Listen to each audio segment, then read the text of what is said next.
Hello, আসসালামু আলাইকুম। শখের খাবার ফরিদপুর ইউটিউব চ্যানেল থেকে ছোট্ট একটা শর্ট ভিডিও নিয়ে চলে আসলাম। তো এখন হচ্ছে বিকাল, তো আমার সোনালি সুপার হাইব্রিড মুরগিকে খাবার দিয়ে দিলাম। তো আপনারা দেখতে পাচ্ছেন মুরগিগুলা কীভাবে খাইতেছে।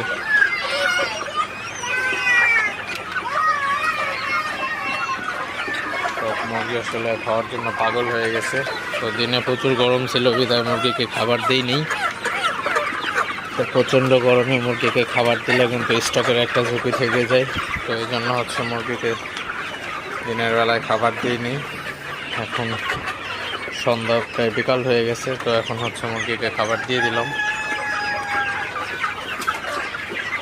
তো স্টকের হাত থেকে মুরগিকে বাঁচাইতে হলে অবশ্যই খাবারটা একটু মেনটেন করতে হবে প্রচণ্ড গরমের মধ্যে, কারণ আজকে প্রচণ্ড গরম রোদ ছিল এবং প্রচণ্ড পরিমাণে গরম ছিল আজকে।